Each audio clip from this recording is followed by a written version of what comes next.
goddamn after hours smogcast hasn't even started yet, and I'm already being threatened by Sage, who says he's gonna wrench me good. Now I don't know, because he kind of had a look in the eye, and it kind of sounded like he said he was gonna rape me good. So Sage, I don't know what slang you're using when you say wrench me good, but please, let's keep it professional, okay? There's no need to be threatening sexual assault on me, okay? Please, with all due respect. Sage replies, I am so not a raper, and I reply to that, we'll let the tribunal decide. The tribunal, which will be Dan and I presiding over it, and we'll determine that. We'll determine that live some other night. We got kind of a cool thing we're going to do tonight. We're going to go over our normal shit. Don't tell me to fuck off. Fuck you. Don't be a fucking asshole, Sage. I'm so sick of you. Coming in here, you're just so smug. You just come in here, you're so fat and cocky. And, you know, I don't like it. I don't like it at all. I ate a donair today, Sage. And guess what? Until I had to speak to you, I was in a fucking fantastic mood. Don't fucking take me out of my donair coma, and don't fucking do it to me ever again. You're not allowed to reject the hearings. We've got a subpoena on you. So you must attend. Much like OJ's juicery will have to. Sage says, that's why I'm angry. You didn't invite me for the Nairs. You know, I was thinking a good name for one of our teams could be like Beer Donair. Beer Donair would be a good fucking name. Instead of Ear McNair, Beer Donair. I think it's got a ring to it. I think we could make that a team for sure. It was actually. Are you talking about a Justin Bieber performance that went well today, or what are we talking about here? I guess it might be my team. I don't know. I might just put a fucking picture of a nice hearty 2.2 kilogram donair as my fucking picture. I might roll with it with a little beer in the background. You know. It might be what I do, but I'm not sure yet. I'll think of it. We got lots of time until the OJ Juicery is live, which I think our draft is next weekend. So I think we'll be doing a draft special. I want to say, it'll have to be on a Sunday. I think it'll have to be on a Sunday unless I take a Saturday off, which is payroll weekend, which means I don't necessarily want to do that. We do have a draft coming up, I believe, because the week after is when the NFL starts, no? The 31st? Okay, the 31st brings us to a Sunday, so it'll probably only take us an hour. We can do that, and then we can join Nathan in whatever the fuck game he's playing. That sounds like a plan to me. And today we got a couple cool things. We're going to go over the normal shit. We're also going to break down the Herschel Walker trade that was made back in the day, and there is context to why I want to do that. But before we get started, a word from our sponsors of the NBA. Was there any news today? And to that I say, let's fucking take a look here. Let's see if there was any news. I think, you know, I've got a good feeling. I think there was probably some news. I think there's probably some news here. Let's see here. We've got actually a bit of a scandalous thing. So, Malik Beasley is being cited by Shams Charania that their client... Wait. Let me just read it verbatim. Shams Charania reports that Malik Beasley's lawyers say their client is no longer the target of a federal gambling investigation. So, looks like he's clear, and that's all clear on the Western Front when it comes down to the goddamn fucking NBA. We cleared that out real quick. Let's take a look at the Major Leagues. So, Major Leagues, we actually got a few things to go over, not just Blue Jays shit and all that. Blue Jays, we got what we wanted, not just a win. We did win 5-2, picking up our 75th win of the season. Not Justin Bieber, but Shane Bieber pitched tonight. And as you know, he's on the DL for my team, and I will not rush him back until I'm sure he's ready. Now, He sure as hell looked fucking ready tonight. He did allow a home run, only the one earned run though. 2 hits, no walks, 9 strikeouts, and 6 innings pitched. So that's actually way better than I was expecting. You know, I was expecting more of like a 3 earned runs and 5 or 6 innings sort of a debut. It looks like he's completely ready for the stretch drive. Looked absolutely phenomenal tonight. The bullpen the rest of the way. Mason Fluharty, who I suspect is going to get sent down for Eric Lauer to get moved to the bullpen. Could be wrong. But he went 2/3 of an inning. He did have a walk. And then Uriel Rodriguez came in and did let an earned run. 2 hits and 2/3 of an inning. So not a great outing for Uriel, but he's been good all year. Brendan Little is good. 2 strikeouts and 2/3 of an inning. And Jeff Hoffman picked up his 28th save of the year. Only allowed a walk. Did not record a strikeout, though.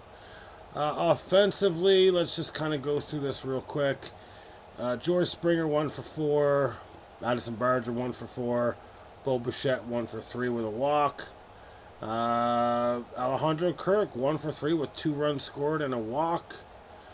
Dalton Varsho picked up, I think it was 14th home run of the year, so he's 2 for 4. 3 RBI, 2 runs scored. Ty France, 2 for 4 with, he didn't hit a home run today. Anyways, he must have had a big double or a big hit or something. I don't know what he did, but Ty France had 3 fucking RBIs and was 2 for 4. So not a bad day at the office for him, filling in for Vlad, who was running the base paths earlier today, so he should be all right. Nathan Lucas 0 for 2, Miles Straw 0 for 1, and Ernie Clement 0 for 3, and Andres Jimenez 0 for 4. So let's just take a quick look at the standings here. So the Jays are 5 up on the Red Sox, meaning that we need to cheer for the Yankees tomorrow. 7 p.m. should be good. Maybe earlier, but 7 p.m. should be good. 6 p.m., something like that. Anyways, back to this. So the Jays are 5 up on Boston, 5.5 up on the Yankees. So we kind of have to hope that the Yankees win tomorrow as well as us. That way we still gain a little bit more ground. It's like a half game ground, but it still would be better. Like theoretically, if the Jays win tomorrow and the Yankees win tomorrow, we'd be 6 up on Boston, 5.5 up on the Yankees. So that wouldn't be the worst case scenario, but I'm okay if Boston sweeps because I feel like Boston's about to go to sleep. I don't think they're going to be a factor much longer. I'm actually more worried about the Yankees, so I'm okay if Boston just sweeps the series, if I'm being honest with you. Let's take a look at just kind of what happened in the rest of the league. I mean, Detroit won tonight, so they are, I believe, 1.5 games up on the Blue Jays still for the lead in the AL. Houston got their 70th win of the night, so I think they're 4 games back of us for 2nd seed in the AL. What else we got here? I think that's it. Now, kind of an interesting signing, and by interesting, I mean it's the Baltimore Orioles signing. So, here's a guy that is the top, I believe, the top catching prospect in baseball, as well as one of the top prospects overall in baseball. So Samuel Basello, he only debuted 5 days ago. They are signing him to an 8-year contract extension. So basically runs through 2020 or 2033, and then has a team option for the 2034 season.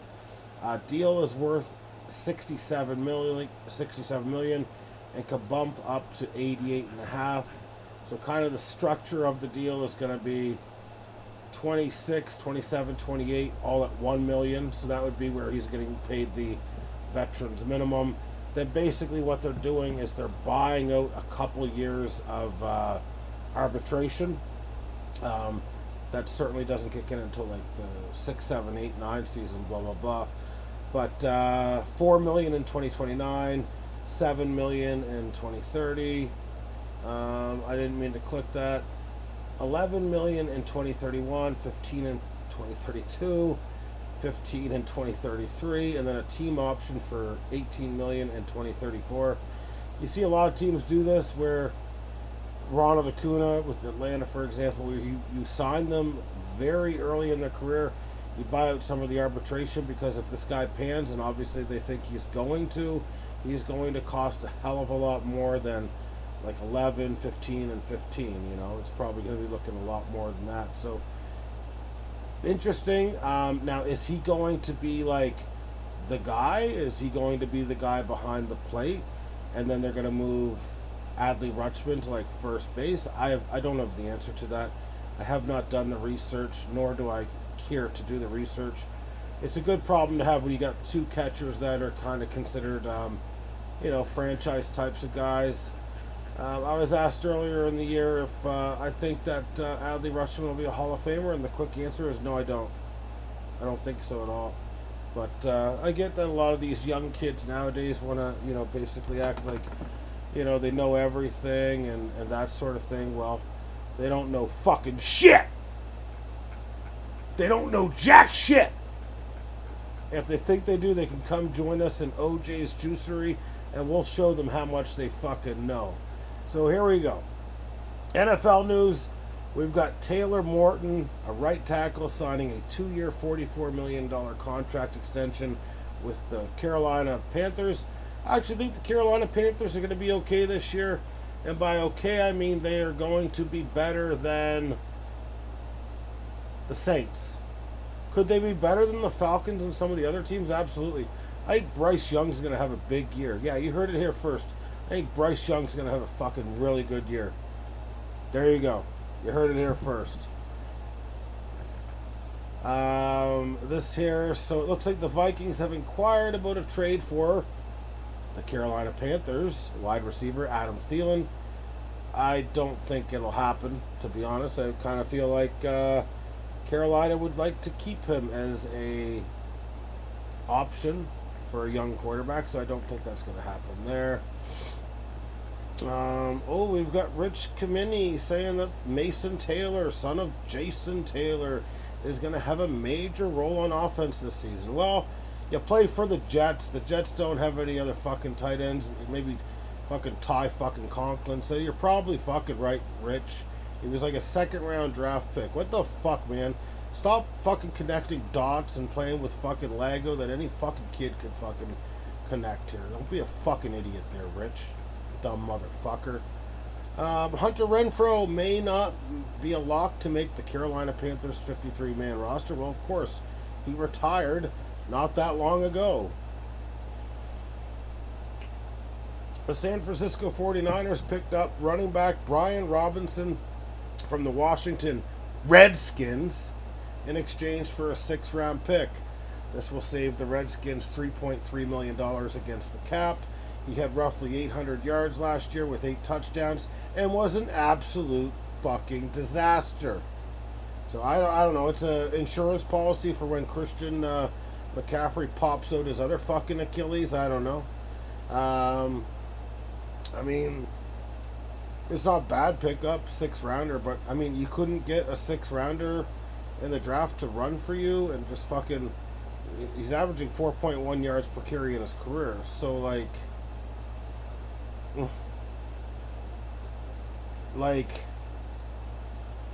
don't know. That's not great production, in my opinion, not for a running back. I mean, every running back in the league could fucking do that shit, in my fucking opinion. Every fucking running back should be able to average around fucking 4 yards per carry. Find me one that doesn't, and I'll tell you that they're now unemployed, basically, for the most part. Now, fantasy-wise, if you're going to be a Christian McCaffrey drafter, you probably should pick up Brian Robinson to handcuff him with. We've got Diana Rossini reporting that financial hurdles remain before any potential Adam Thielen Viking reunion can occur. Okay, we'll be talking with the Vikings here a little later, and probably the worst trade ever made of all time, and I'll let you guys be the judge of that. We can also talk about that the one that the Saints made, but we're not going to do that tonight. Giants release Zach Pascal, who gives a shit.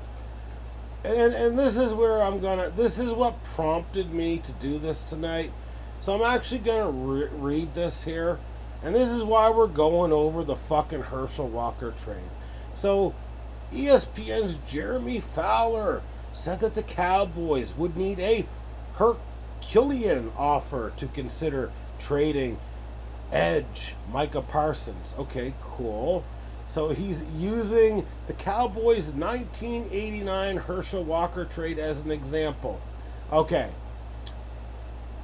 I'll get to my opinion after, but Jeremy Fowler, you're so fucking full of shit.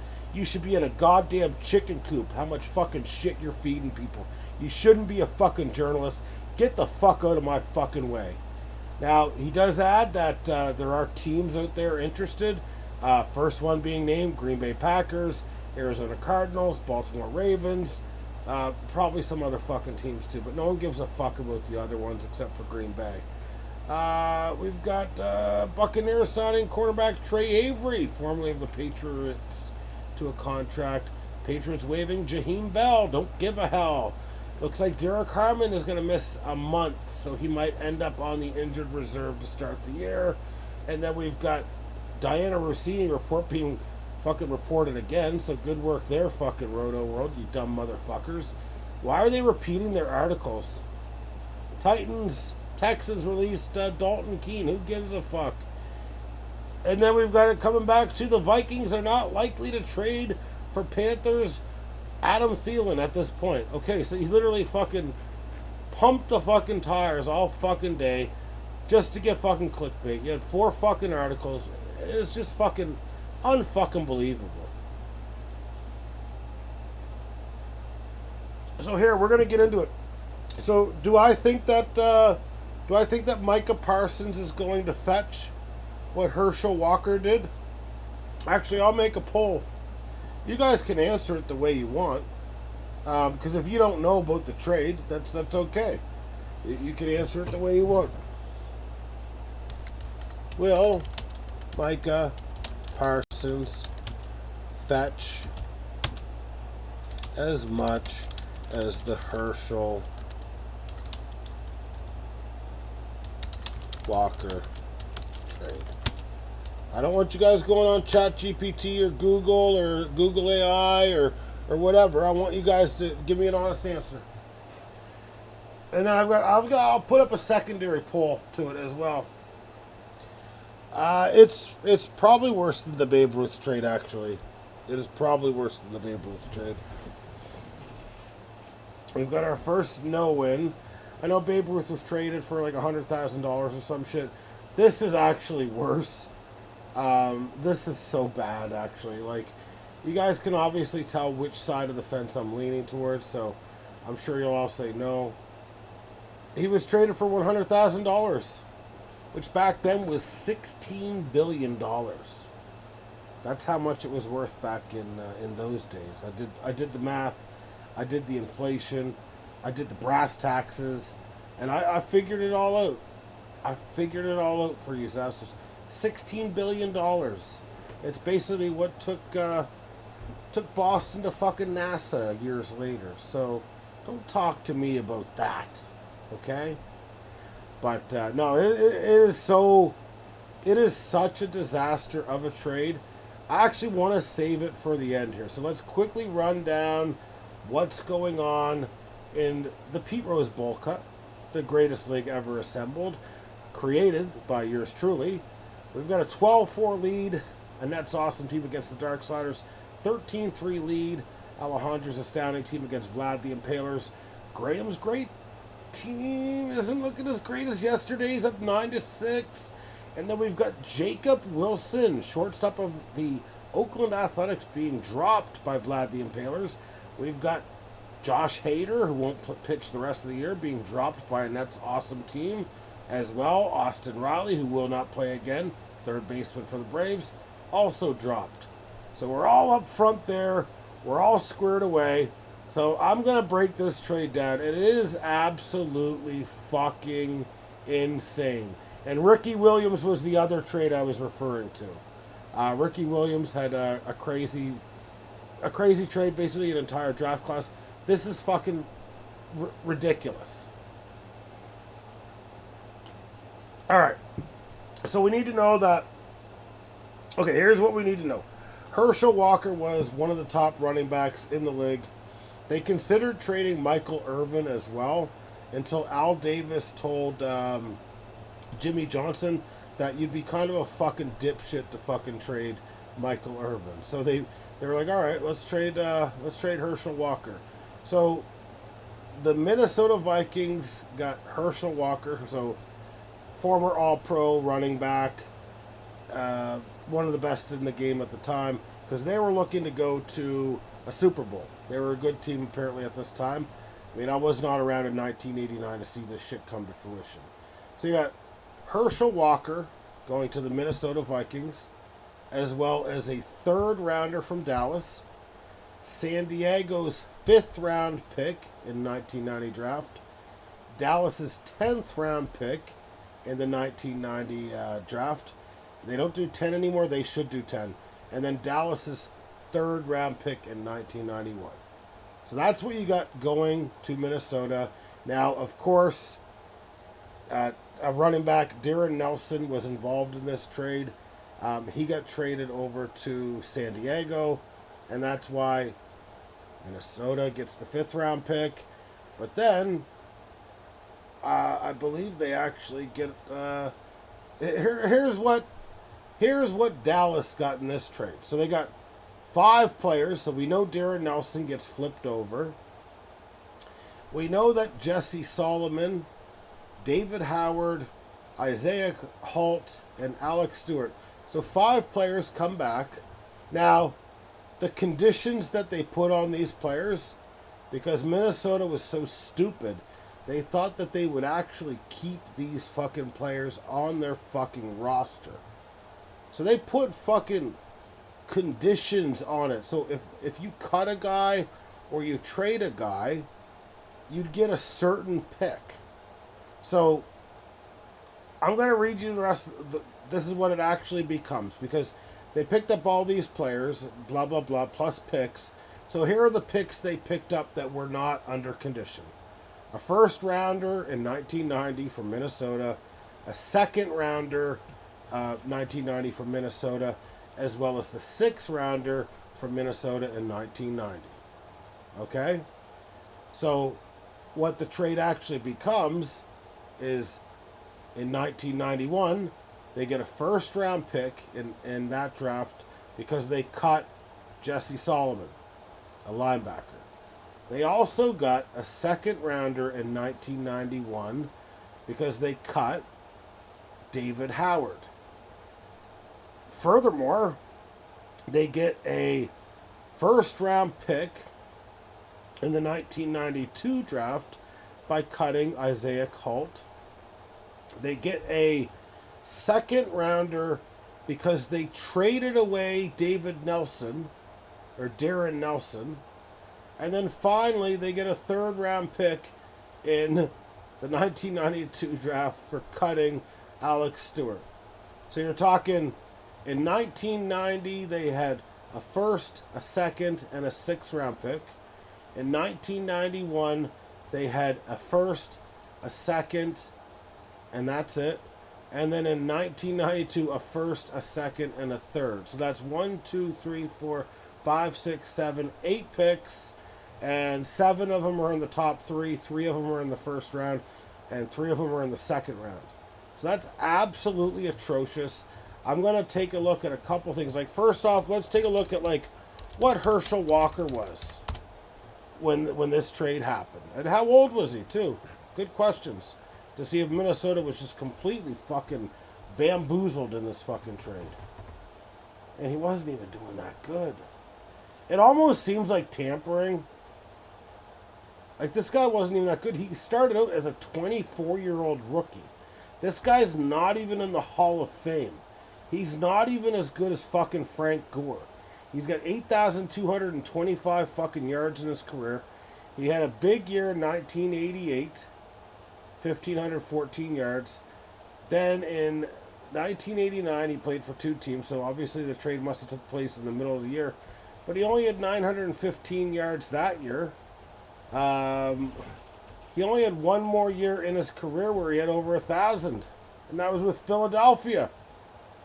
That would have been Philadelphia, 1992. So they haven't even had a chance to get rid of all their picks and see who the fuck those players become.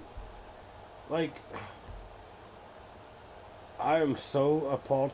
Now, he was a very good receiver for a running back. 4,859 receiving yards back in those days was quite a bit for a career. Touchdowns, I mean, I don't know how.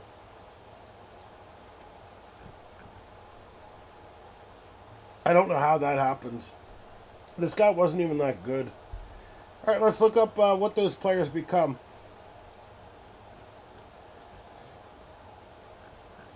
If we can kind of see what the players are. Okay, so one of the players becomes Emmitt Smith. Not, in my opinion, one of the most overrated running backs ever, but I think he had 17 or 18,000 yards in his career because he had the best O-line in his career. What else does he get here?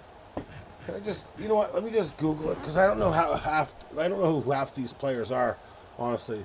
What players did Dallas get draft picks in Herschel Walker trade?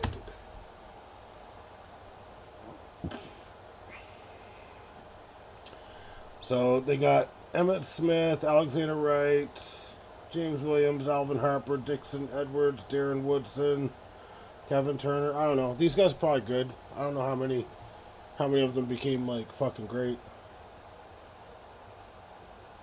So it looks like the notable picks are basically Emmitt Smith, Russell Maryland, Kevin Smith, and Darren Woodson. Like, all for a guy who never was that good. I don't know. I think that's like, you're never going to see a trade like that again. And how does that happen? How do you have conditions of like, if this player gets dropped, you get a second round, you get a first round pick. You'll never see this again. Absolutely not. This just seems like fucking Jerry Jones took fucking whoever the owner was of the fucking Minnesota Vikings, had some terrible pictures of something, or just fucking offered him like, hey, here's like fucking $100 million, make this trade with me. It actually reeks of fucking collusion at a very nefarious rate, in my opinion. It just does not seem right, does not sit well in my stomach. How is that a legal trade? If this trade ever fucking happened in my fucking league, the Pete Rose Bowl cut, the person making this trade they'd be banned. It would be a lifetime fucking ban. So I don't know. I just thought it was interesting. I was kind of reading about it today because I was like, yeah, they keep using this Herschel Walker thing as a thing for like what Micah Parsons is going to get traded for. Micah Parsons is going to get traded for, if he gets traded, for no more than 3 first-rounders. Most likely 2 firsts, maybe a 5th, maybe a player. That's the most Micah Parsons is going to get. There's no way you're going to see fucking this much fucking movement. And that's the bottom line, because the fucking Rodfather said so. Unfucking believable. Anyways, you guys can chime in if you like. If not, we're gonna call it. We're gonna call it there. I'm in a Bellaccio run right now that just keeps fucking being a little fucker to me. I'm having so much fucking stress and anxiety from Bellaccio, but you know what? I keep trucking along. I want to get all my golds. I want to be a gold medal at everything in Bellaccio. So that's it, guys. I guess we'll call it there, unless you guys got some shit to say. But yeah, shout out Shane Bieber. Fuck you, Yankees. You lost, but we're gonna go for you tomorrow. We'll go for you guys to win tomorrow. But after that, you know, it's all bets are off the table, basically. So there's that. Nameless. Sorry. I apologize for any inconvenience that might have been bestowed upon you. All right, I'm not seeing enough likes. Hit the like button. We're all out. We'll be back at it tomorrow, and we'll wreck shit up after the Yankees lose. Okay. Good night, guys.